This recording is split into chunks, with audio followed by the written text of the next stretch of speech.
Hello everyone, welcome to I exam B students. मेरा नाम है कैलाश तिवारी। दोस्तों, आरबीआई का नोटिफिकेशन फाइनली आउट हो चुका है। रिजर्व बैंक ऑफ इंडिया आप सभी जानते हैं और आपके माइंड में क्वेश्चन भी होगा कि हमारे लिए कैसे इंपॉर्टेंट है। तो देखिए, मैंने आपको लास्ट टाइम भी बताया था, आरबीआई में 3 लेवल पे वैकेंसीज आती हैं। आरबीआई ग्रेड बी जनरल और आरबीआई ग्रेड बी डीईपीआर और आरबीआई ग्रेड बी डीएसआईएम। तो इसमें जनरल में तो हर कोई स्टूडेंट एलिजिबल है, आप भी अप्लाई कर सकते हैं, ग्रेजुएशन होना चाहिए सिर्फ। देन जो डीईपीआर है उसमें स्पेशलाइजेशन यानी कि पोस्ट ग्रेजुएशन इकोनॉमिक्स सब्जेक्ट में होना चाहिए। तो यहां पे एग्रीकल्चर इकोनॉमिक्स भी एलिजिबल है और इसका एग्जामिनेशन पैटर्न भी काफी अच्छा है। मतलब अगर आप डीईपीआर का एग्जामिनेशन दे रहे हैं तो आपको क्वांट्स एंड रीजनिंग की भी जरूरत नहीं है। तो ये एक बहुत अच्छी अपॉर्चुनिटी है स्पेसिफिकली उन स्टूडेंट्स के लिए जिनका पोस्ट ग्रेजुएशन या फिर पीएचडी एग्रीकल्चर इकोनॉमिक्स में या फिर एग्री बिजनेस फाइनेंस में चल रहा है, उनके लिए बहुत अच्छी अपॉर्चुनिटी है। और खासकर उन स्टूडेंट्स के लिए भी जो अभी ग्रेजुएशन में है और कई बार हमें डाउट होता है कि हम पोस्ट ग्रेजुएशन में कौन सी ऐसी स्ट्रीम चूज करें कि जिससे हमें एक अच्छी जॉब मिल सके। तो ये एक अच्छा ऑप्शन आपके लिए हो सकता है, इसको आप ऐसे कंसीडर कर सकते हैं। तो एक बार हम क्विकली डिस्कस करेंगे। डीईपीआर को थोड़ा सा ज्यादा फोकस करेंगे, ग्रेड बी भी यहाँ पे हम डिस्कस करेंगे जनरल में। तो जनरल में 222 वैकेंसी है, डीईपीआर में 38 वैकेंसी और डीएसआईएम जो कि department of statistics and information management है, इसमें 31 वैकेंसीज हैं। पेपर का एक बार यहाँ पे पैटर्न और डेट देख लेते हैं। जो जनरल है उसमें फेज 1 का जो पेपर है वो 9 को है, जुलाई 9 जुलाई को, और जो फेज 2 के तीनों पेपर हैं ये जुलाई 30 को होंगे। डीईपीआर के लिए जिसमें एग्रीकल्चर इकोनॉमिक्स स्टूडेंट्स एलिजिबल हैं उसमें वो उसका जो फेज 1 है ये जुलाई 16 को होगा और जो पेपर 2 है फेज 2 है वो सितंबर 2 को होगा। डीएसआईएम का भी जुलाई 16 एंड अगस्त 19 को ये पेपर रहने वाले हैं। तो आप ये देख सकते हैं कि आपके पास एक अच्छा टाइम मिलता है और अभी इसका पेपर का पैटर्न भी देखेंगे तो आपको और सारी चीजें भी पता चलेंगी। No doubt RBI grade B एक अच्छी सैलरी प्रोवाइड करता है क्योंकि ग्रेड बी मतलब डायरेक्ट आपकी रिक्रूटमेंट मैनेजर लेवल में होने वाली है।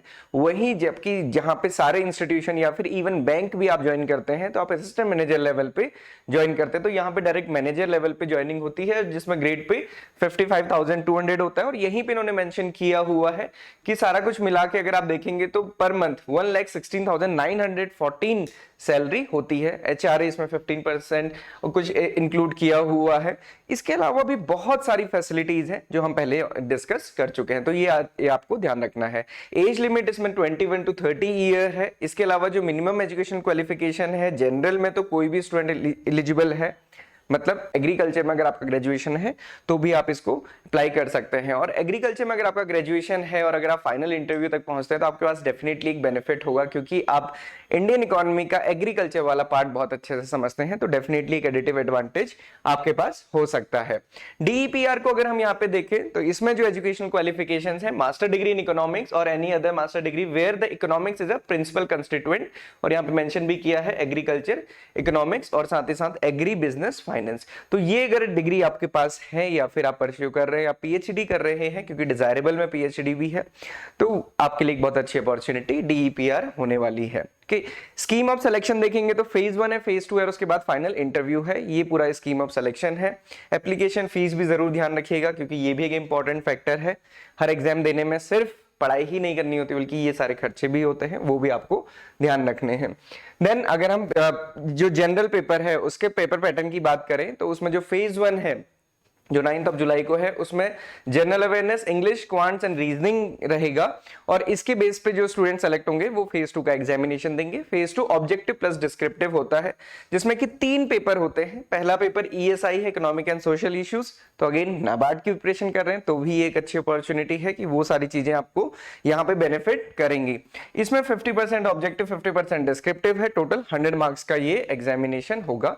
सेकेंड पेपर इंग्लिश का है, अगेन ये भी 100 मार्क्स का है। तीसरा paper general finance and management का है, इसमें भी 100 मार्क्स का ये पेपर है, ऑब्जेक्टिव प्लस डिस्क्रिप्टिव। तो ये ध्यान रखना है कि जो फेज 2 है वो डिस्क्रिप्टिव भी है, वहां पे डिस्क्रिप्टिव राइटिंग भी आपके लिए रहेगी। अब जो डीईपीआर का था तो डीईपीआर में जो एग्रीकल्चर इकोनॉमिक्स स्टूडेंट्स हैं, तो जैसा मैंने आपको स्टार्टिंग में ही बताया था क्वांट्स रीजनिंग की कोई भी टेंशन नहीं है। कई बार हमें ऐसा होता है कि हम पीएचडी कर रहे हैं तो क्वांट्स रीजनिंग से नहीं इतना वास्ता रहता है। तो अब यहाँ पे स्कीम देखेंगे तो फेज 1 में 2 पेपर हैं। पेपर 1 है objective type of economics, okay, 120 minutes का है, 100 मार्क्स। जो दूसरा पेपर है वो इंग्लिश डिस्क्रिप्टिव है, 120 मार्क्स का, 120 मिनट्स का, 100 मार्क्स के लिए। तो ये देखिए ये फेज 1 है, इसके बेसिस पे सिलेक्शन होगा फेज 2। ये डिस्क्रिप्टिव टाइप है इकोनॉमिक्स पे, दूसरा पेपर है डिस्क्रिप्टिव टाइप इकोनॉमिक्स, और यहाँ पे मेंशन किया हुआ है कि कैसे कैसे 100 मार्क्स के ये है। तो और ये टोटल 400 मार्क्स का। तो ये डीपीआर का एग्जामिनेशन स्कीम है, जो कि थोड़ा सा नहीं बल्कि काफी लेवल में जो जनरलिस्ट पोस्ट है उससे डिफरेंट है। तो ये चीज आपको ध्यान रखनी है। तो ये इकोनॉमिक्स स्टूडेंट्स के लिए काफी एक अच्छी अपॉर्चुनिटी है कि इंग्लिश डिस्क्रिप्टिव के साथ आपका सब्जेक्ट ही यहाँ पे पूछा जाएगा। देन ये यहाँ पे सिलेबस मेंशन किया है, नोटिफिकेशन आप डाउनलोड कर सकते हैं, हम अपने एग्रीबी टेलीग्राम चैनल पे भी इसको डाल देंगे, आप वहां से देख सकते हैं। इसमें जो भी सिलेबस है, टॉपिक्स है, आपको एग्जाम वाइज यहाँ पे सारी चीजें मिल जाएंगी। लास्ट टाइम भी मैंने आपको बताया था कि जब हमें कई बार लगता है कि यार ये पेपर हमारे मतलब का नहीं है या फिर ये तो बहुत डिफरेंट दिख रहा है, बट ऐसा होता नहीं है। मैंने आपको लास्ट टाइम भी एग्जाम्पल बताया था। iExamB के जो को फाउंडर है और CEO है चंद्रप्रकाश जोशी, तो अगर आप देखेंगे उनका जो ग्रेजुएशन था वो एग्रीकल्चर में था, MSc एग्रीकल्चर एक्सटेंशन में, PhD agriculture communication and extension में, और उसके बाद उन्होंने IBPS AFO ज्वाइन किया था ओरिएंटल बैंक में, एंड देन उसके बाद RBI ग्रेड भी क्रैक करके वो RBI ग्रेड भी ज्वाइन किया था। उसके बाद उन्होंने MBA ISB किया था। वो सारी चीजें हम देख सकते हैं। तो जो भी स्टूडेंट DEPR के लिए प्रिपरेशन करना चाहते हैं, हम यहाँ पे डिस्क्रिप्शन बॉक्स में आपको लिंक मिल जाएंगे जिसमें प्रीवियस ईयर पेपर है वो आप डाउनलोड कर सकते हैं। इसके अलावा हमने इंपॉर्टेंट क्वेश्चंस और काफी सारी चीजें दी हुई हैं। तो जो हमारी स्पेशल फैकल्टी है, प्राची मैम और बाकी फैकल्टी है DEPR के लिए, वो इसको कवर करते हैं।